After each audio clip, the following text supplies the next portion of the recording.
Any questions? What is my favorite what? What is my favorite kind of chair? Who said that? So, I will answer your question, but first I would like to know from you, where do you get your weed?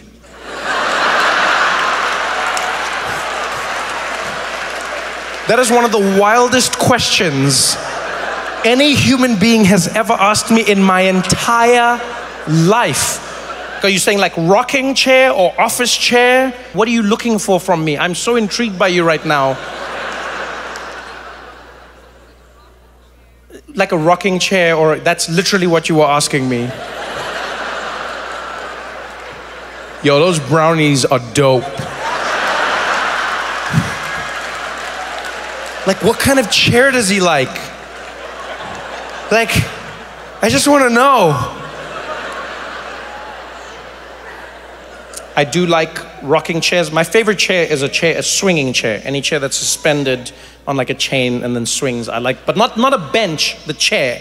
Like, you know, it's just like you in the chair and then it swings. I like those, but I also like rocking. Any chair that moves when it's supposed to move is my favorite kind of chair. Yes. All the others I do not pay much attention to. But now that we've had this conversation, everywhere I sit from now on, I will think of you. What is your name? Oh, K-H-U-S-H-I, Kushi. I'll think every single time I sit. I will think of Kushi now. Did you say something? Did I get a house yet? No, I didn't. Thank you for asking. Thank you, I didn't. No, I sold my place a while ago thinking I would then move to another place, and then interest rates did a thing, and then people were like, we don't want to sell our houses. And I was like, but I sold mine. And they were like, well, that's your problem. And then I've been looking for houses ever since. It's weird, man. Looking for houses, you know what, like, it's like another market. Just the whole thing feels like scammy, you know? It just feels scammy. It's made me, I've been doing it for so long that I question everything now. Even the concept of home ownership. Because in America, like the dream they'll sell you, they're like, you want to own your home. And you're like, why? And they're like, because this is your wealth. Because this is the financially savvy thing to do.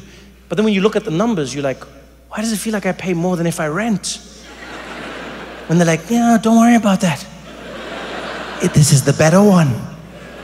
Because you buy, if you rent, you waste money. You pay every month. But if you own it, you pay every month. And when things break, you have to fix it. And you can never leave unless somebody wants to take it from you. But they don't. They do not. What's real estate like in Seattle? Is it, yeah, see, all of you are just like, yeah, good luck living anywhere. You'll sell me your house? I love how quickly you said that.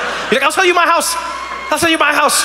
That's the weird thing with real estate. You don't want anybody's house if they're selling it. No, nobody wants to sell a good house. That's the weird thing, like, right? Real estate is almost like relationships. You don't want someone if they're single. You're like, what's wrong with you? What's the deal? I'm single. Yeah, what's your problem? Huh? You got termites? Huh? Where is your house, ma'am? North Capitol Hill. Oh, you've got fans. Are you actually selling? Yeah. How quickly things changed. I showed a little interest and you started thinking about it. It's a weird one. Really, all of it is like, I just find it weird. You know? Just like, there's like an older generation that just bought the houses for nothing. And then now the younger generation is like, we can't buy the houses. We don't make enough money. Do you remember do you remember the game show Who Wants to Be a Millionaire? That was an evil cackle. If you're young, I get why you laughed like that. If you're old, you're evil. Because I was like, no one can afford it. And that person was like, ha, ha, ha, ha, ha. My plan has worked. Screw you, Gen Z.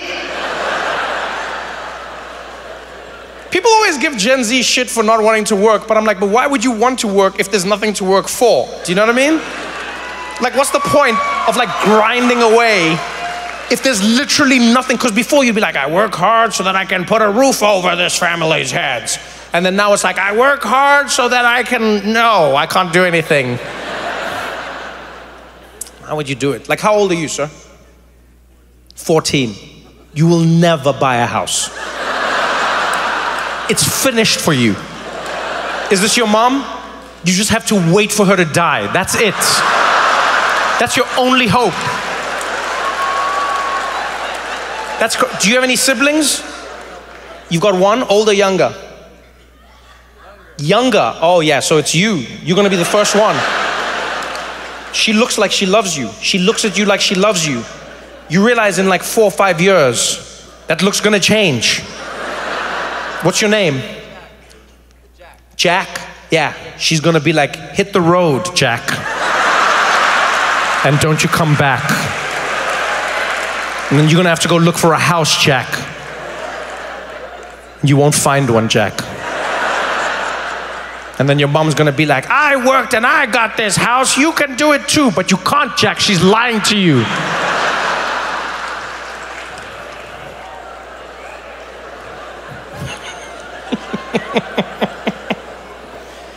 So you came with your mom to a show?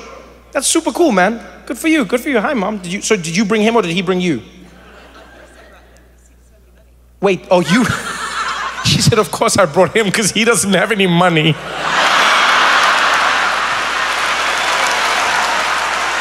Damn, Jack, you got burned. I want to live in your house, Jack. You got a mom roasting you like that? Oh, man.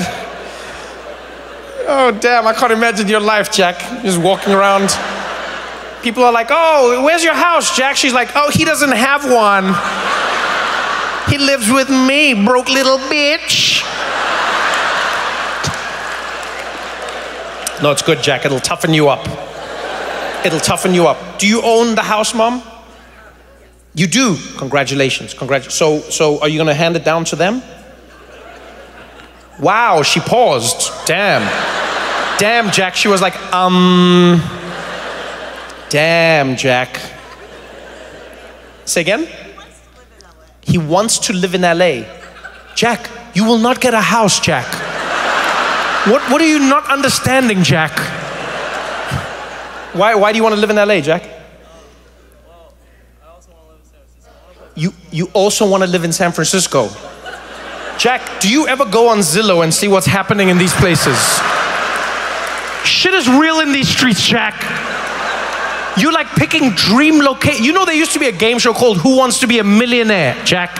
And that game show was successful because people were like, if you're a millionaire, you can do things. You know why that game show doesn't exist anymore, Jack? Because a million doesn't do shit, Jack. Nothing, Jack. You want to live in San Francisco and LA? In a house, Jack? What are you going to do for a living, Jack? You want to play professional basketball? Okay, that's the right idea. That is the right idea, Jack. What position do you play? I don't know basketball very well. What would you play as? Point guard. All right, so that's passing and shooting. Okay, that's good. That's good. No, that's very good. As a white kid, you must know what you're going to be doing. It'll save you stress in the long run. Because there was a generation of white guys that really got caught off guard. You know, no pun intended, but they were like, I want to be the big man. And then Shaq was like, do you know? So are you really good? Oh, mom says you're really good. Okay, she didn't roast you there, right? No, really. She was like, How long have you been playing for? That's a good question. A few years or many years? Since I was like 2 years old. Since you were 2 years old. Okay, I believe in you, Jack. I believe in you. You go and you do your best. You crush it. I mean it. Go for it. Go for it. Go for it.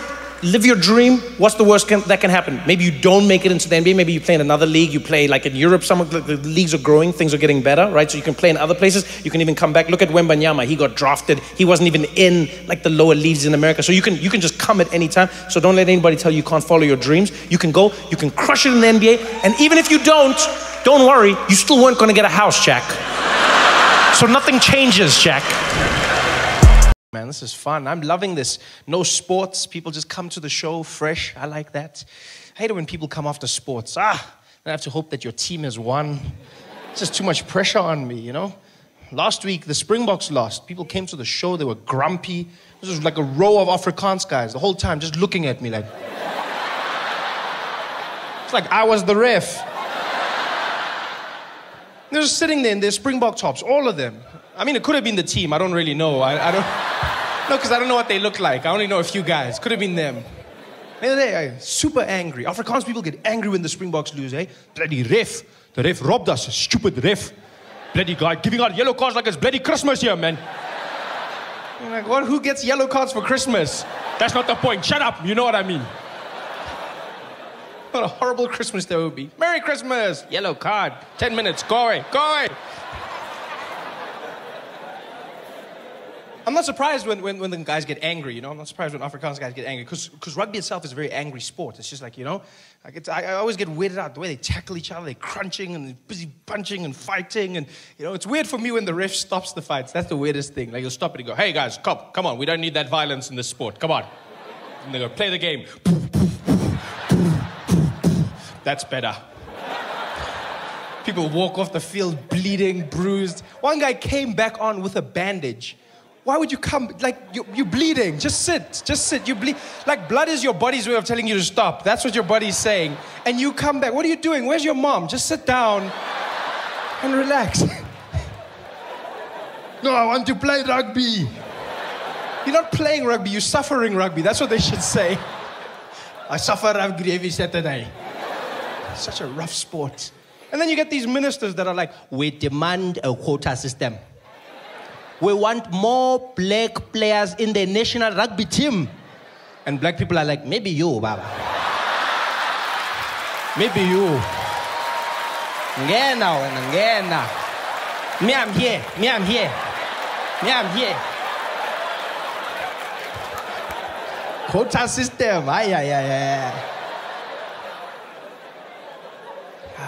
It's tough. People get angry when the Springboks... The Springboks, they don't even need to lose a lot. One game and people get depressed, you know? They're like an A student that gets a B and people are worried, you know? Whereas when Bafana loses, no one really cares. Oh, Bafana. We've become so complacent with that team. Like, anything is enough for us. Have you noticed that? Anything. Yeah, Bafana's like our special child, like, you know? Where's there, like, hey, welcome home, Bafanas, welcome. What happened? Oh, you got a D. Well done, boy. Well done, boy. Got a D, eh? Hey, at least you finished the test this time. Well done, Bafanas. Bafana, that's what they do. They lose or they draw. They don't win. No. Drawing is a win for us. Yes, we drew. They lose. Although they won their last qualifying match against Botswana. That was a good thing, yes. Bafana beat Botswana. Yes, the great footballing nation that is Botswana. Destroyed them. 2-1. They won't mess with us again. I'm glad Bafana won. I'm glad, you know. It was a weird match, though. We were in Durban when the match was being played. And it was a weird day because Bafana won, but then they weren't through yet because we needed Ethiopia to lose in order for them to go through, which is always weird. Bafana does that to us. You always have to support other teams and them. It's so much stress. Now you're there. Come on, Gabon. And so Bafana won, but the people in the stadium didn't know the other results. So they were happy. They were cheering. They thought we're going to Brazil. People were happy. The guy in the stadium, well done, Bafana. People, yeah. Unfortunately, Ethiopia has qualified for the Brazil World Cup. It was the first time in my life I heard a depressed and confused vuvuzela, eh? Sounded like an animal dying in a corner somewhere. Because 1 minute it was confident, it was there like...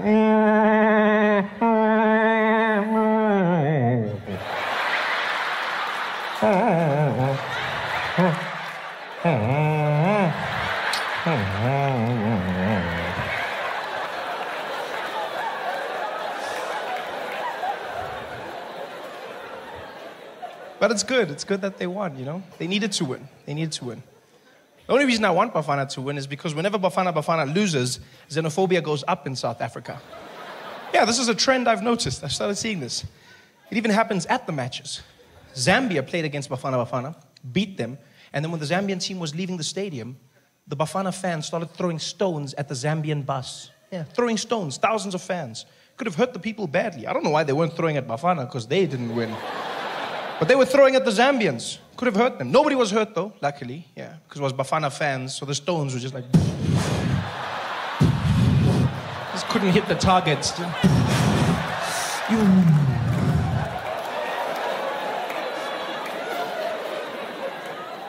Xenophobia always goes up. Yeah. It's gotten so bad that foreigners have started supporting Bafana now. You go to the matches and you'll see giant guys in skinny Bafana shirts shouting, Jabalala! Jabala, can I go pass that ball for him? Pass that ball for that man. That's Rotino. Nigeria gonna take that ball. You cannot shoot that one. Why don't shoot for that man? Why don't shoot for him? You're like, yo, man, you're Nigerian. Support Nigeria. It's like, I support my life, huh? Don't worry about me. I support my life. And I can store that thing for you. Oh, kuna.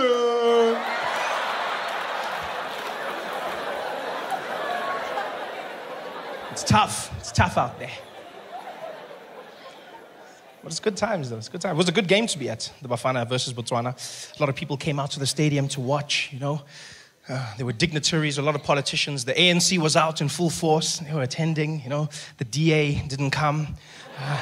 They don't do soccer. No, fine, thank you. Yeah. But the ANC was there. Jacob Zuma was in the balcony waving at everybody, you know, because elections are coming up, so you're going to see him everywhere now. Just there waving. Yeah, you're going to see him in the streets waving. You're going to see him at the rallies dancing. Yeah, he's going to be out shaking hands, kissing babies, mostly his babies, but still, vote for me. Because he knows he has to connect with the people. The ANC's having a tough time right now. This is one of the worst times in ANC history. Highest levels of corruption, lowest levels of service delivery. The ANC is just a shadow of its former self. Yeah. People in the ANC are disgusted by the ANC. They stand there like, ANC. Man. No, man, enough, man, no. Come on, ANC. They say this while looking in the mirror. Come on, ANC. Can do better, man. Come on, man. Hey guys, thanks for watching. Make sure to subscribe to my channel so you can win cool prizes. And by prizes, I mean surprise. There's no prizes. It's a free YouTube video, you greedy. Just click the video, man. Why you want free things on free things? I'll never forget, I met an American in South Africa. And he said to me, he said, well, you know, Trevor, it's funny you say that because if you come out to America, they'll label you as black. I said, really? And he was like, hell yeah. Oh yeah, everybody's black out there. And I was like, wow, well, I want to be black. And I found out it's true. Mixed race people are categorized as black in America. Yeah. The only catch is, and nobody tells you this, you have to be liked and successful first. Before then, they say you mixed. You achieve success, and you get upgraded to black. All the famous mixed people do it. Singers, like Alicia Keys and Mariah Carey, yeah? Mixed, but then they say black singers. Sportsmen, like Tiger Woods, mixed, but then they say black golfer. The most famous mixed person on the planet by far, Barack Obama, mixed, half and half, straight down the middle. But then they say America's first black president, which is interesting because when he was running, they called him the mixed candidate. I see how it works. Everyone makes it obvious now. They're like, yeah, Barack, of course he won, of course. It wasn't that obvious when he started. It wasn't. I remember comedians coming out. They used to diss him. Guys would come out on stage and be like, man, how many of y'all seen that crazy-ass mixed fool running for president? Y'all seen that mixed fool running for president? Where you gonna see? Ain't no mixed fool gonna be president of the United States of America. Ain't no man, which white people gonna be voting for a mixed fool? Even a black man can't win shit. Even a black man can't. How some mixed fool think he gonna do it out? Man, that mixed fool, that crazy-ass mixed fool. How some mixed fool, that mixed fool? And then he won, and all of a sudden they were like, my nigga.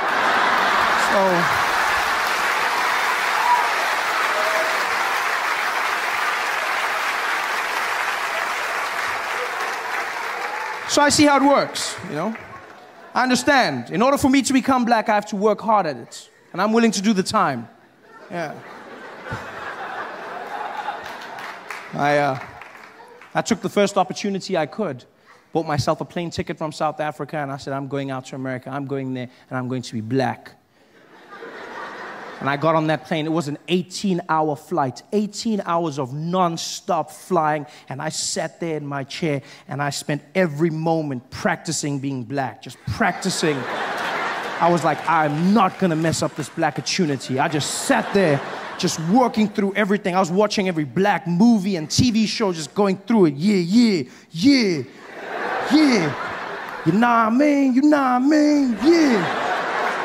Yeah. King Kong ain't got shit on me.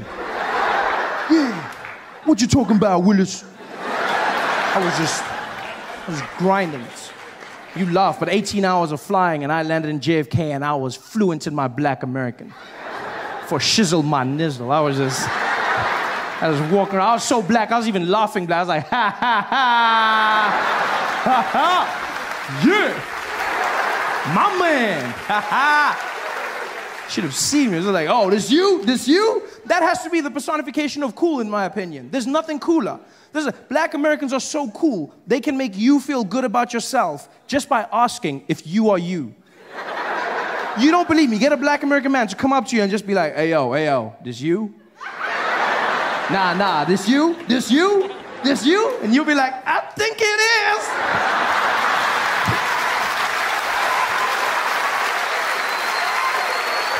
Magic. I was that black. Not just any black, but the coolest black in the world, and that's American black. I can say this with confidence, being from Africa. I know black. I'm well versed in the arts of black. I'm from the black factory. I mean it. I've seen every kind of black, from light black all the way to like navy blue black. I know black. And there's no cooler black than American black. Nothing cooler, you know? Because American black people, I mean, you just look at how much they've done to influence modern day pop culture, you know? Small things and the big alike. You look at the music. You've got, you know, jazz, hip hop, R&B, all black Americans, style of clothing, you know? Just this general swag that they've brought to everything. Even small things like walking.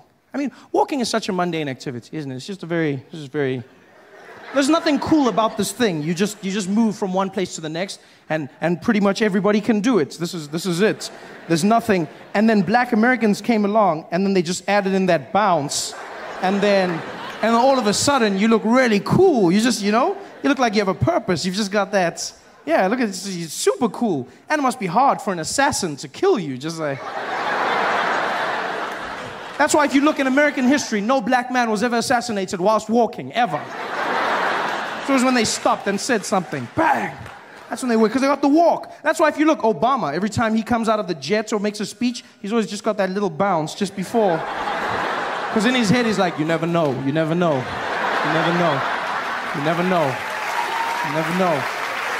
to walk. It's a cool walk. And by far, the coolest thing of all is the talk. I've listened to black Americans, and it's the most amazing use of the English language I've ever come across in my life. Because they pay no regard to punctuation whatsoever. Just cruise through sentences. It's fantastic. First time I had a conversation with a black American man was in Baltimore, Maryland. This guy walked up to me after the show. He didn't even walk. He just floated in. Just came up to me and was like, hey, yo, B, hey, yo, let me holler at you for a minute, man. Let me holler at you. I said, okay. He's like, man, I ain't even gonna front, man. I came out here, dude. I ain't even know who you was, man. I didn't even know. As I heard the show, I bought my girl. We was out there. You came out there. You were doing your thing. I was like, yo, man, I ain't even know they got them yellow bones out there in the motherland, man. I was like, yo, this kid better be funny, man, but I ain't gonna lie. You came out there, you was keeping it coming, keeping it moving. You was just beasting. I was like, all right, man, maybe this kid is the truth, yeah? This kid was doing his thing. He was keeping it out there. I started laughing. My girl was killing herself. I was like, all right, this mofo got flow for show. You know what I mean?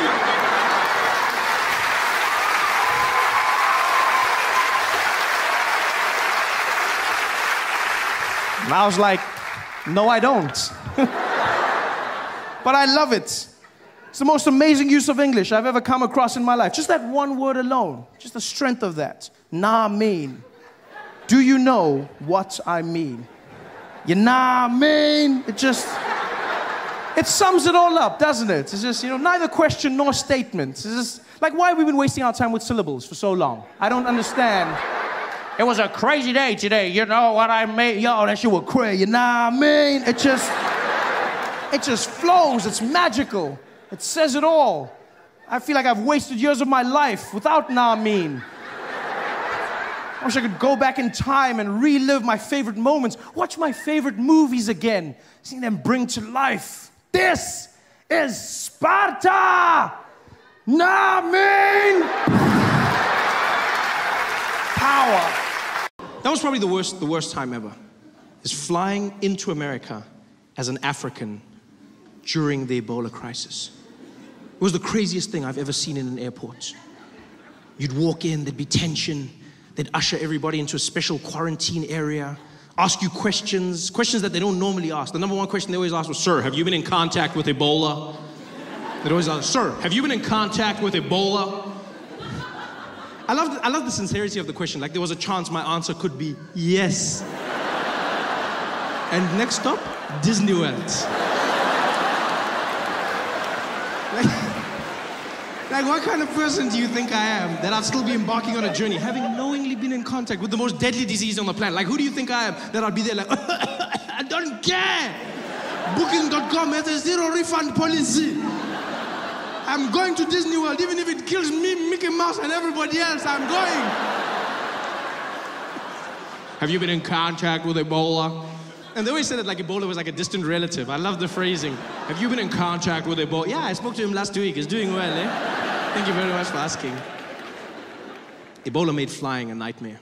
Because Ebola was one of the craziest things I've ever seen in terms of the human condition, how quickly we're taught to panic.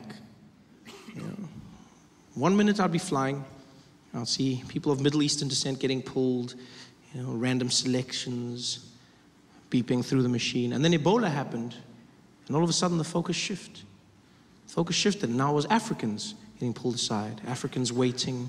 Middle Easterners were cruising through security. And then almost as quickly as it started, it flipped back overnight. And I'll never forget when it happened. Right after the Charlie Hebdo attack in Paris. That attack happened, and almost the next day, Ebola wasn't a thing anymore. Middle Easterners were back in the spotlight. Normal service had been resumed. Because after Charlie Hebdo, I would walk through airports and no one gave a damn. They didn't care about me, where I was from, nor the bananas in my bag.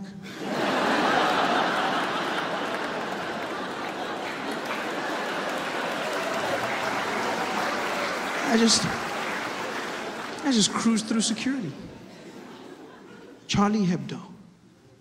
Terrorist attack in France. Everyone led with it. CNN, breaking news, terrorists have attacked Charlie Hebdo headquarters. BBC, and in breaking news, unconfirmed reports saying 12 people have been killed by terrorists who have attacked. Everyone said they were terrorists. It was weird to me because we didn't know that they were terrorists.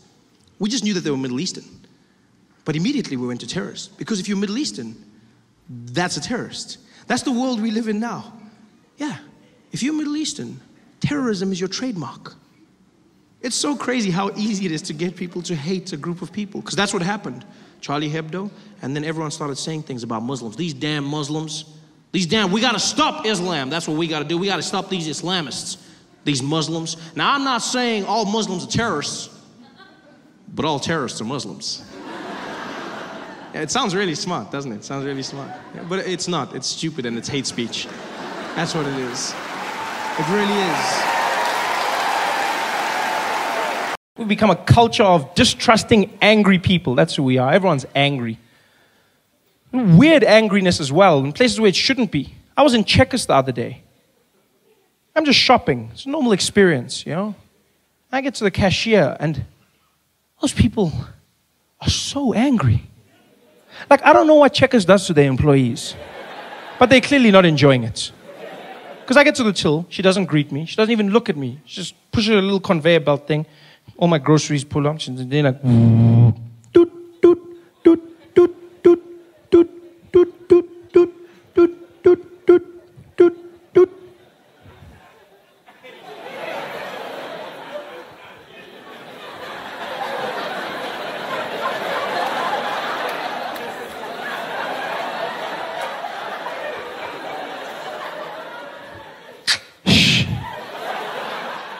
look at you like your dad invented the barcode.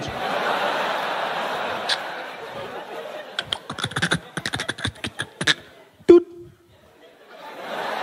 Doot, doot, doot, doot, doot, doot, doot, doot, doot, doot, doot, doot, doot, doot. Then they look at you and ask you that question like you kill baby panda bears for a living.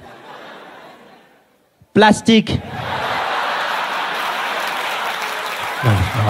bye. Thank you. No, I'll just, yeah. No. Thank you. Yeah. They're so angry. And they look angry because they've drawn their eyebrows on. And that permanent scowl. I don't understand that trend in fashion, to be honest with you. Why would you shave your eyebrows off and then draw them back on where they were? It's weird. But look, I also commend it, you know, that level of commitment has to be commended. Because I don't understand how anyone can commit to one expression for the entire day. Like, how do you choose that expression? Do you just work on how you feel in the morning? Is that what you do? You just wake up, be like, I'm feeling angry. Yeah.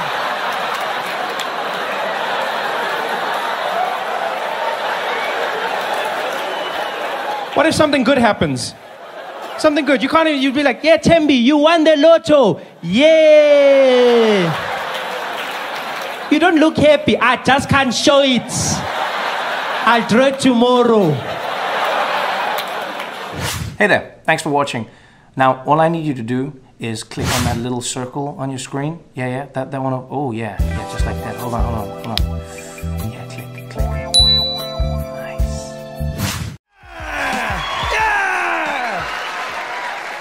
Nice. Joke number one. Okay.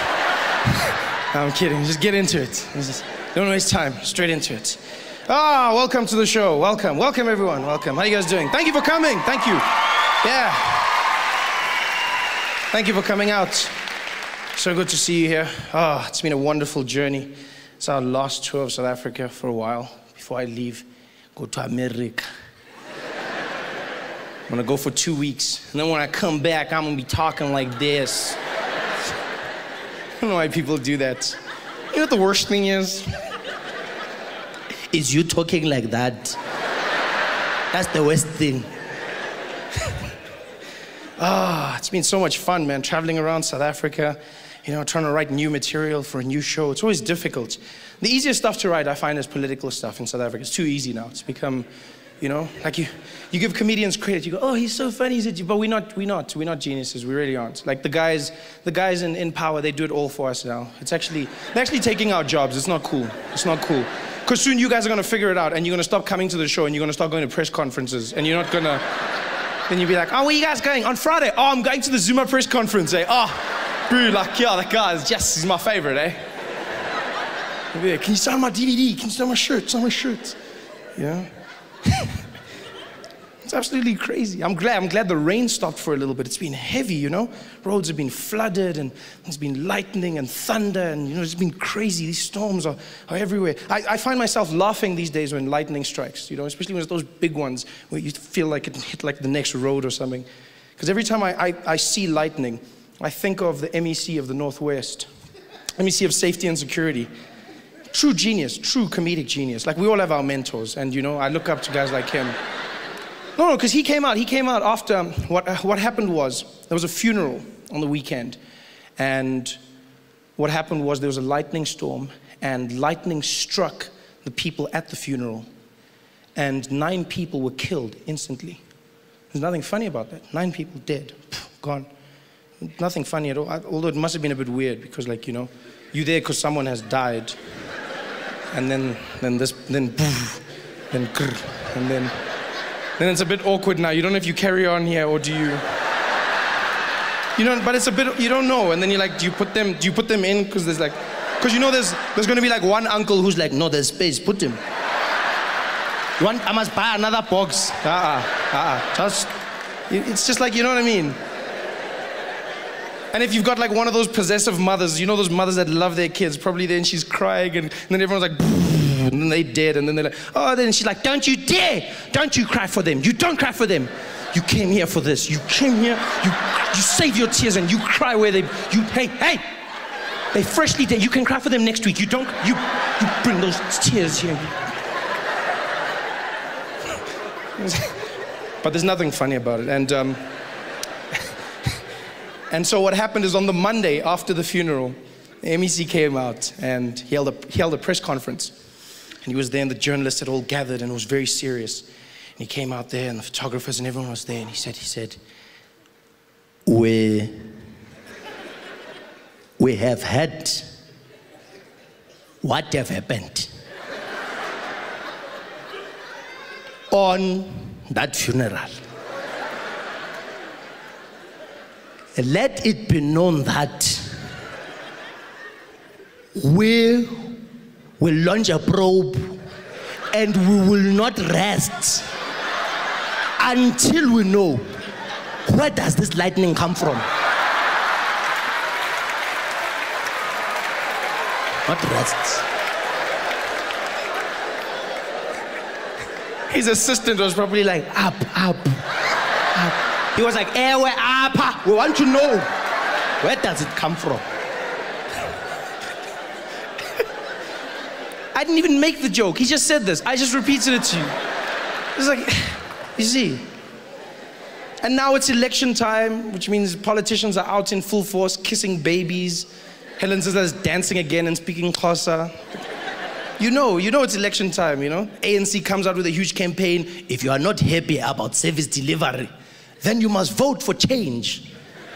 I'm like, but you guys are the ones.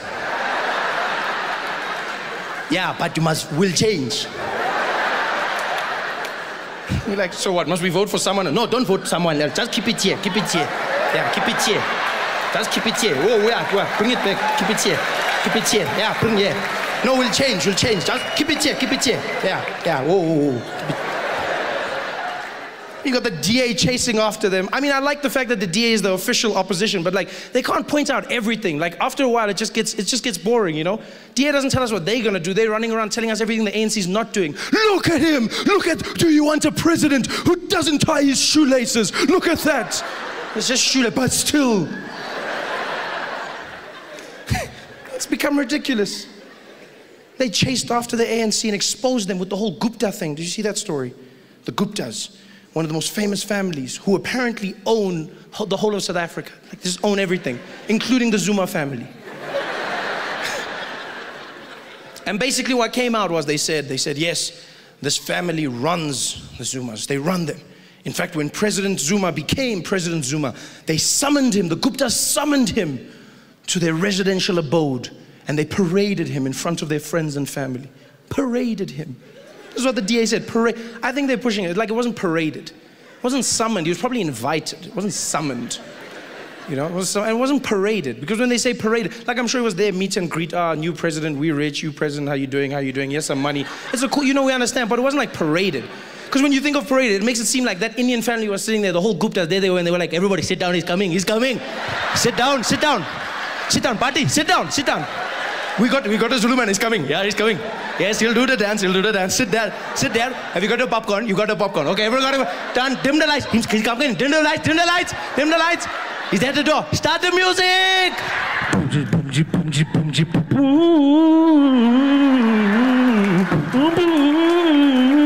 Jacob Zuma. It wasn't paraded. He was invited. And the DA said, we need to investigate these claims. We need to investigate them. We said, would you? They said, we'd love to investigate. We will get the best investigators we can. And they did. The DA went out and got the best investigators they could find. Investigators so good, they found that the Guptas had also given the DA money.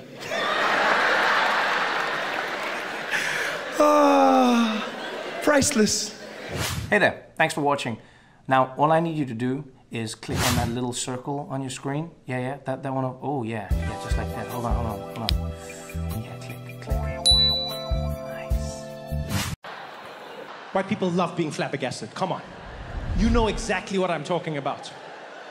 You ever seen when a white person's having like a bad day, something's gone wrong, and they always do that thing with their face, they just get flabbergasted, it's like, ah.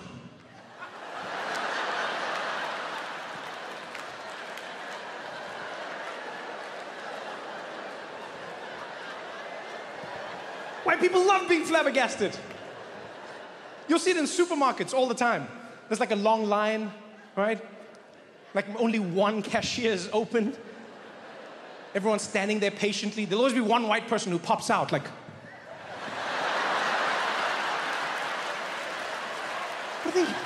why don't they open the other? Are you serious? Why don't they? Are you? The only thing white people love more than being flabbergasted is finding another white person to flabbergast with. Have you seen that? Yo, whenever that happens, magic. It is absolute magic. A white person will be flabbergasting. They'll make eye contact with another white person, and then they'll flabbergast together. It's like they Voltron their flabbergasting into a super flabbergast. You see them look over and just be like, oh, are you seeing it? I know.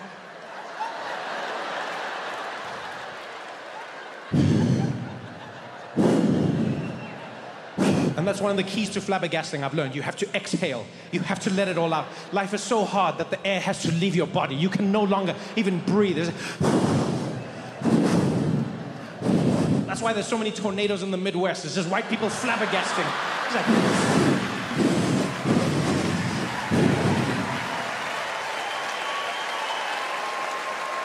We don't celebrate our heroes enough in this country. So many of our heroes, we chastise them. We bring them down. It's jealousy, it's hatred. Umona. Heroes that we don't acknowledge. Greats. After Nelson Mandela, we always go, nobody else can live up to that. Yeah, but there's small levels of greatness. You don't even have to look far. For instance, our great sign language interpreter. Thamsanqa. Yankees. The man who made it all happen. Huh?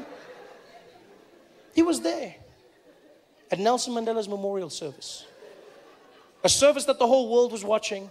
And because of that, the service was translated to everyone all over the world. Translated into all languages, including sign language. And so Yankees was there translating for those who didn't understand. Unfortunately, he also didn't understand sign language. Which is a small problem. A problem that he didn't let stop him, people. Where others see obstacles, he saw an opportunity. People go, he's a con man. He's a bloody, how could he do something so deceitful? Yeah, you gotta go, how could he do something so deceitful? That man Yankees showed something so powerful. He's a role model to the children. Because he showed that you shouldn't listen to what people say you can or cannot do. If you believe in yourself and you work hard enough, anything is possible. People told him his whole life, they're like, Yankees, you can't do sign language. He was like, we'll see about that. Bitches. And he did it. He did sign language for the most powerful people in the world. Every single one of them, Yankees was on that stage doing it and doing it well. Nobody even suspected him. Nobody. People were just like, he's doing his thing. People ask questions, where did he come from? Did he sneak? He didn't sneak in. He'd been the official sign language interpreter for the government for the last 5 years. Yeah, official for the last 5 years. And apparently before this, people have complained. But obviously the complaints fell on deaf ears, so nothing was done about it. And so he just carried on. And now he was here. The biggest event of his life. Signing for the world. Signing. Just making it up. In the zone. Nobody suspected. I suspected. I suspected though. I did. No, I did. Let me tell you why. No. Let me tell you why. Not because I know sign language. But because I know my president. And if there's one thing that's specific. Is when Jacob Zuma reads a speech, right? Jacob Zuma reads a speech. He's a very deliberate man. He's very calm. He's very measured. Takes his time. The rhythm is the most important thing. And Yankees didn't match his rhythm. I knew there was something wrong. You remember this. Zuma was there reading Mandela's Wikipedia page, right? And while he was reading, Yankees was doing totally different, like the rhythm was wrong. Zuma was there like, and thereafter, Nelson Mandela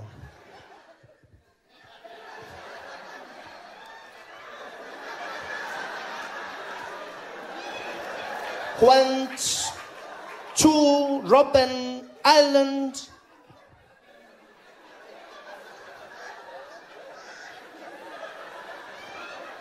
For his imprisonment.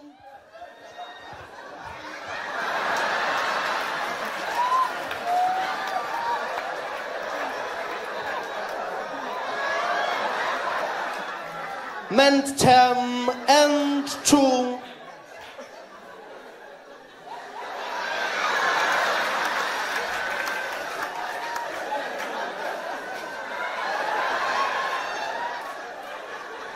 fight for the rhythm didn't match, right? Zuma was on page 1, that guy was on like page 17 or something. It didn't match up at all. It's almost like Zuma was translating sign language for us. That's how slow it looked. Sorry, I haven't practiced, guys. It didn't match up. None of it. But Jantjies did it. He stayed there in the face of adversity and he fought. Yeah. He did sign language for everyone. We've got to ask ourselves questions as well as South Africans. We don't ask enough questions. For instance, did nobody think to ask him how he could speak every single language in the world? Every leader came from countries everywhere.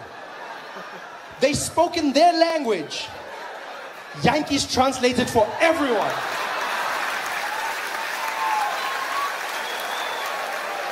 Did nobody stop to ask? Even for a second, the president of Brazil is standing up there. Nelson Mandela está do pai. Nós de você, de Castro, de gosto muito, pelado que estava pesado. Nós do Jantjies was there.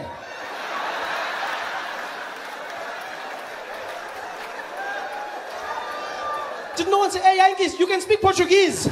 I'm in the zone, Baba, I'm in the zone. I'm in the zone. Did nobody think to ask? He did sign language for everyone. The ambassador of China was up there. 가도시, 전도이 넬슨 만델라. 다고 입시fu, 다도 신주의 공고로 바도시. Jantjies was there on the side.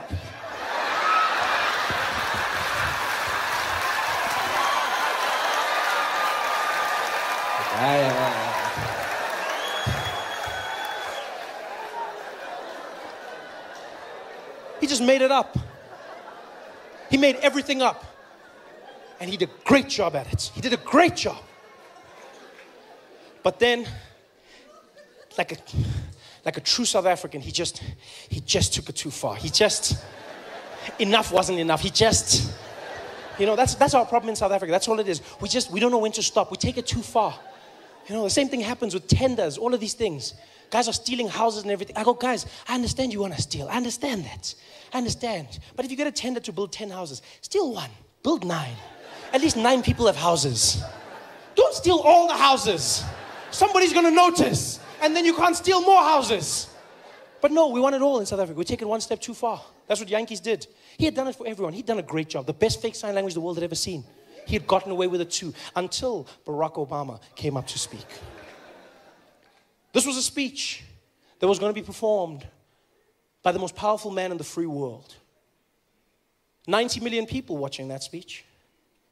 This, my friends, is the point where you pack up your little bag of tricks and you call it a day. Not Jantjies. If I was Jantjies, that's where I would have called it quits. I say, hey, Jantjies, next one. Who is it? Barack Obama. The whole world is watching this one. I know. Sorry, guys. Sorry. Sorry. Hey, my fingers are crimping. I've lost my voice. Sorry. Oh, no, not Jantjies. They're like, Barack. He's like, I'm there. And he was. Doing sign language for Barack Obama. And they found out that while he was doing the sign language, he kept on using the same signs over and over again, right? The few real signs that he actually knew. And apparently all he knew was 4 things that he kept on doing repeatedly. And those things, they asked afterwards, real sign language interpreters, they found that he was doing this, right? Which means greetings, yeah?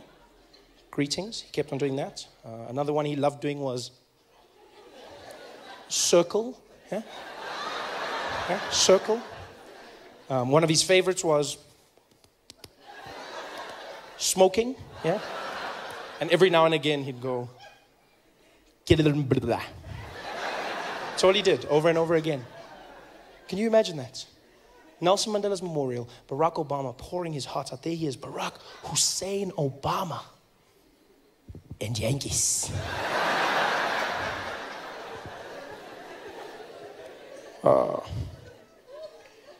As Americans, Nelson Mandela's a man that showed that through peace, you could free not only the prisoner, but also the guard. Nelson Mandela's a man, he's beyond a man, he's a legacy. A legacy I could never aspire to be, but we can all look towards. And for me, Nelson Mandela showed that sometimes in life, you gotta go the hard way. You gotta say the things that matter. And always remember to do what counts. I could never be Nelson Mandela. Can you imagine how horrible it must have been for every single deaf person watching that speech?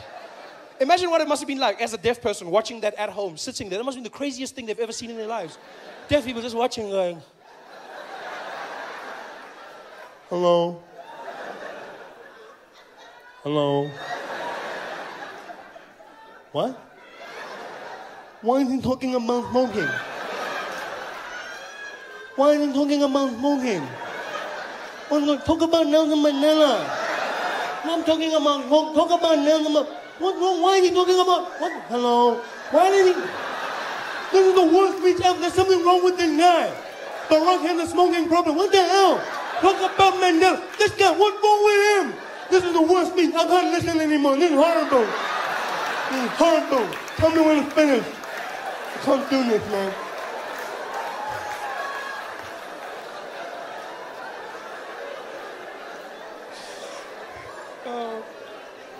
That speech must have been ridiculous. By the way, that's only the second time I've ever told a joke about deaf people, ever. Only the second time. I told one joke when I was starting out in comedy and then I stopped because I believed you shouldn't make jokes about disabled people. It's the wrong thing to do. It's wrong, you know. And I never did it again until one day my life changed. I got asked to do a show in Sun City. I was asked to do a show. Sasol was organizing a going-away party for the South African Paralympic team when they were going out to London. And so they invited me. They said, Trevor, we'd like you to come and do a show to perform for Ama Kroko Kroko. We'd like... Oh, you forgot. You forgot that that's the name we gave our Paralympic team. Not a nickname. That was our official name. We had Ama Pogo Pogo, Bafana Bafana, and Ama Kroko Kroko. We called our Paralympic athletes Ama Kroko Kroko, which means the broken things. A bunch of crocs. That is the worst thing you can call a disabled person ever. Ama Kroko Kroko. That is what we call. You got Ama Kroko. That's probably what Reva said to Oscar that night. That's the only thing I can think of. Don't you call Ama Kroko Kroko? Ah! Ama. So anyway, I was doing a show for Ama Kroko Kroko, right? And because I'm there, I did no jokes about disabled people or anything that could be seen as offensive. I did nothing like that. And after the show, I was meeting some of the guys. Everything went well. And one of the athletes came up to me, and I'll never forget this till the day I die. He came up to me, and he was partially deaf. And he introduced himself, and he was a fan, a great fan. And he was like, hey, Trevor, hey, man, how are you? I said, hey, how you doing, buddy? How are you? Good to meet you. Good. He said, yeah, man, great to meet you. Great to meet you. I'm a big fan. I said, oh, thank you. Thank you very much. Thank you. Thank you. He said, yeah, dude, I love your stuff. You know what? You should have subtitles because, you know, sometimes I don't get it because I'm partially deaf. I was like, oh, I didn't even notice. Yeah, it's cool. Yeah, I didn't even know. I just thought you had an accent. That's cool, man. That's nice to meet you. He said, yeah, that's cool, man. I didn't have a question if you don't mind. I said, yeah, go ahead. He said, how come you never tell jokes about deaf people? So I'm sorry, what? I don't tell jokes about deaf people. He said, yeah. How come you never tell jokes about deaf people? I said, what do you mean? He said, well, you tell jokes about everyone. Tall people, short people, black, white, everyone. But I've never heard you tell a joke about deaf people. Why?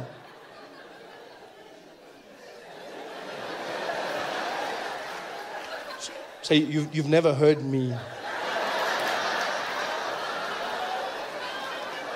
tell a joke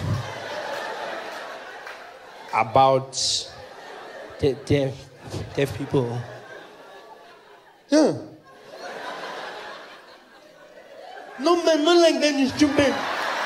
No, man, you're an idiot. I said, no, dude, I don't know. I don't make jokes about deaf people. He's like, yeah, why not? I was like, because I can't do. I shouldn't make jokes about deaf people because if I did that, then deaf people would be hurt and they would be offended.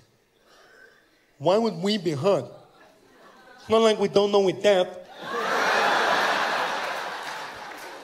So I never thought. I thought I was protecting you. Protecting us from what? From laughing. We also want jokes. We deaf. Yeah, we know we're different, but we still want the same things. I was like, yeah, but you know what's funny is you say I must make jokes, right? But even if you're cool with it, you know who will complain? People who can hear. Yeah, they'll complain on your behalf because that's what people do. They get offended for other people. They'll be the ones going, oh, Trevor Noah's an asshole. He made jokes about deaf people. You're like, so? Why do you care? I said, because it hurts. It hurts. He's like, dude, you're a comedian. Suck it up. It's easy for you. No, dude, just make the joke. If the jokes are funny, people will laugh and then we move on. I was like, yeah, you know what? You say that. But then what do I do if they complain? He's like, dude, if they complain, then complain. Okay? You know what? Go do the joke. Go do the joke. And then, if they complain, you must do what I do. I was like, what do you mean? He's like, just don't listen. It's crazy. I'm loving it. Living the American life, trying to do it. It's crazy.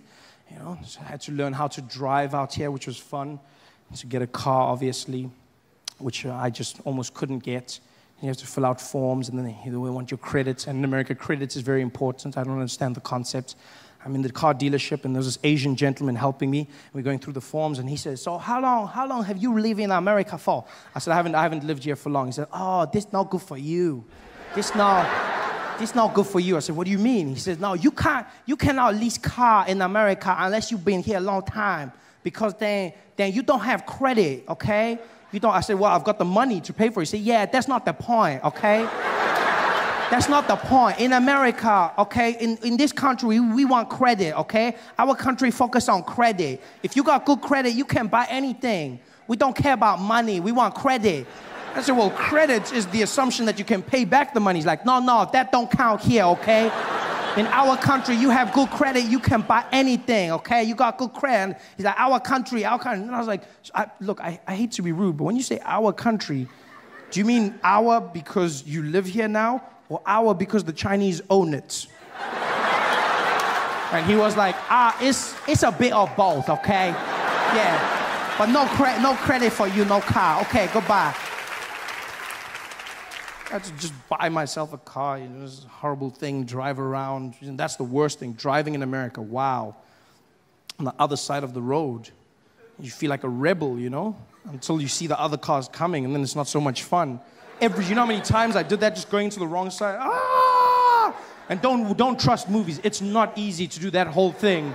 No, people don't just drive and no, they stop. They just look at you and go, what are you doing? In the movies, you drive past, what are you doing?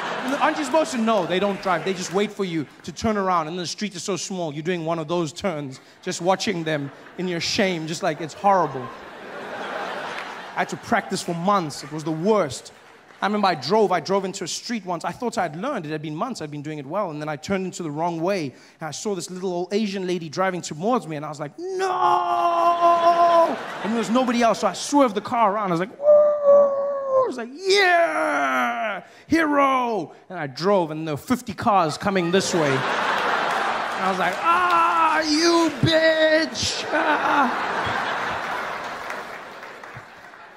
And I told my friend the story. I told him this. I was like, oh, this is what happened. And he was like, oh, that's so funny, man. That's so funny. And he's like, who was driving the car? I said, a little old Asian lady. And he's like, oh, yeah, you can't say that, man. You can't say that. I said, what do you mean? He's like, yeah, you can't say she's Asian. I said, why not? He's like, yeah, because that's racist. I said, what, that she's Asian? He's like, nah, if she's a bad driver and you say she's Asian, that's racist. I said, so let me get this straight. Asians are not allowed to be called bad drivers.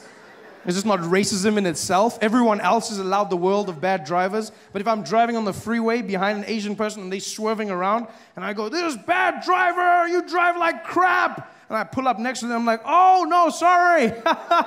You're not a bad driver. You're just Asian. I'm sorry. It's not racism in itself. It's madness. So now what I had to do was get around using a GPS, you know? Decided to get one of those. First, I tried to be a cheapskate. I thought, oh, get a phone with a GPS. That was a horrible mistake. Bought myself one of those iPhones with Siri. Oh, your assistant, she talks to you. She listens to you. If you're American, she doesn't understand one word I say. I don't understand why. I speak English, and they're talking to her. Doom, doom. She's like, what do you need? I'm like, Siri, please call Peter. You want pizza? No, cancel. Siri, I need Peter. You want pizza? No, Siri, I want pizza, not pizza. You want pizza? No, Siri, what's going on here? You want to, Siri, you're not making sense. Siri, are you having an attitude with me? You tell me. I don't know what the hell is going on here. Siri, just listen to me. I don't know. What do you mean you don't know? Siri, just, bitch. Dialing mom. What the hell? This is horrible. I had to buckle down and buy myself a real GPS to get me around, which has been working like a charm. If you don't have a GPS, you get yourself one. It's the best thing you'll ever do. Just don't make the mistake I made and buy it from Craigslist. I bought one off Craigslist, and the guy who sold it to me didn't tell me that it was a Spanish language GPS, which was not so good. I didn't understand anything she says. Look, I still get around because the arrows are in English, thank God. But otherwise, it was just horrible. And I hated it the first few days, and then I fell in love with her. She's just, you know, I don't understand why more Americans don't speak Spanish. It's such a sexy language. I'm sitting there, and like all the men in here, you want to feel like a man. You get yourself a Spanish GPS. Oh no, you don't understand. Traffic never sounded sexier. It's just like, I just punch in random destinations and she guides me around. She's like, dum dum. Sigue toco de que para conocí. En 200 metros sería la de la cha. And I'm just like,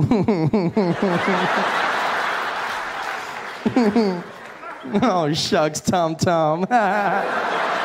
You say that all the time. This is sexy, you know? She guides me around. It's beautiful. I love that. I'm going to learn Spanish because of that. Spanish has gone up my list. I had a few languages in Spanish. Spanish was like 6th language. I spoke 4 languages in South Africa, and then the 5th language was going to be Japanese, and then Spanish was, but now Spanish has gone up. Japanese I've had to pause because of the earthquake. There's not that many of them traveling now, so it's sad. There's no one now. Just like walk around the streets, just, you know. But Spanish has gone up. Because I was getting good at Japanese, don't get me wrong. I was getting really good.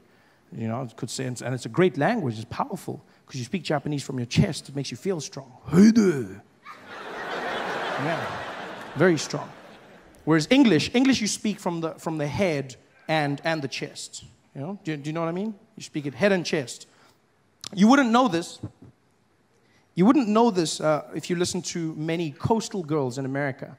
Like I've been in places like California where women insist on speaking English from their nose, which is not the correct. Yeah, like, oh my God, are you guys gonna like do this? And I was like there with Tiffany, and we were talking, and I was there. That's not the right way. You're not using your lungs. I know this because when I choked her, she sounded exactly the same. Jesus. Then she's like, oh my God, you're like totally choking me right now, and I can't breathe, and this is so not on. I am so gonna tweet about this. This is like the worst thing ever. Oh, I am so dying. OMG. You know, it's horrible. Whereas Japanese is strong. Japanese, you speak from the chest, you know. A lot of the Americans are learning Chinese, I've seen. You know, Chinese, I see people say, you gotta learn Chinese. They're taking over. Chinese. Ni hao ma. Shi shi ni. Chinese. It's too late. It's too late to learn Chinese. It's over. No, it's true. It's true because it's also one of the hardest languages in the world. I mean, how do you learn Chinese now? Just, you know, they've got over 10,000 characters in the alphabet. You know this? 10,000 characters. We've got 26 in English, and there's still people going, what comes after Q? 26. This is, you know, 10,000 they've got. That's super smart. Although they must have the worst Sesame Street in the world. It must suck being a Muppet in that country. I can just See them on a Monday morning singing to the kids. 细胞从早起熟悉，从房间从早起。5 years later, 从早先，从早熟，从早. It's just horrible. Horrible. Hey there, thanks for watching. Now, all I need you to do is click on that little circle on your screen. Yeah, that one. Oh, yeah, just like that. Hold on.